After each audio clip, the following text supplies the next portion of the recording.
Cut to man, Jason, living an average life. He's stuck in a mundane 9 to 5 job at a dull office, dealing with the typical annoyances, long hours, a demanding boss, and bad coffee. Narrator, meet Jason. He's just your average guy working a dead-end job he hates and feeling like life has no real meaning. Every day is a repeat of the one before, until something strange starts happening. Jason gets an email about a strange company promotion, but he dismisses it. Narrator. Things take a weird turn when Jason begins to notice strange glitches around him, things he can't quite explain. He walks past people, but they don't react to him. A car's wheel seems to glitch in midair. The coffee he's drinking suddenly starts to taste like code? And don't even get me started on his missing shoelace. Jason rubs his eyes, shakes his head, and keeps moving. Narrator. At first, Jason brushes it off. But deep down, he knows something isn't right, and the more it happens, the harder it is to ignore. Scene 2. Superhuman abilities. 2:30. Cut to Jason in a park, walking his dog, when a strange energy bursts through him. He suddenly feels a surge of power. Narrator. Out of nowhere, Jason starts to develop superhuman abilities. It begins with small things, like being able to run faster than ever before.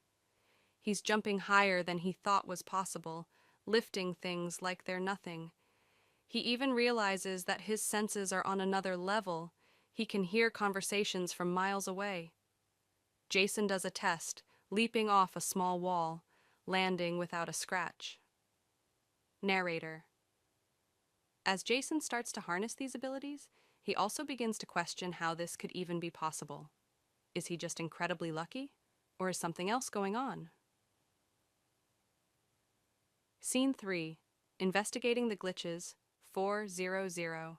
Cut to Jason researching online late at night, looking up articles about simulated worlds, glitches in reality, and superhuman powers. He's deep in the rabbit hole. Narrator. Jason's curiosity takes him down a dark path. The more he investigates, the more he realizes he's not just some superhero. He's caught in something much bigger, a simulation. And it's not just any simulation, it's a system that he's somehow aware of now. Jason stares at his reflection in the mirror, his eyes glowing faintly with energy. Narrator. He starts to notice the cracks in the world around him. Little things, like the fact that no one ever seems to be in a hurry, or the same person keeps walking by the same street corner every day at 3:17 p.m. It's like the world is on a loop, but he's the only one who seems to notice. Scene 4. A chat with the system. 6:00. Jason gets a strange message on his phone, but it's not from any normal person. It's from a strange entity known only as the system. Narrator. This is when Jason gets his first real clue about the simulation. He gets a message from someone, or something, called the system. It's like the program has noticed his awareness and is now sending him warnings. The system's message says, "Your awareness is a glitch. Do not continue. Your abilities will be erased." Narrator. Now Jason's mind is reeling. He thought he was going crazy, but now he knows the truth. He's living in a virtual world and it's all an elaborate code. But what does that mean for him? And why was he given these powers in the first place? Scene 5. Confronting the truth. 7:30. Jason starts testing his limits, pushing his powers to see how far they can go. He runs at impossible speeds, jumps across tall buildings, and even manipulates objects in midair with sheer focus. Narrator. As Jason starts experimenting with his newfound powers, he's forced to confront a terrifying thought.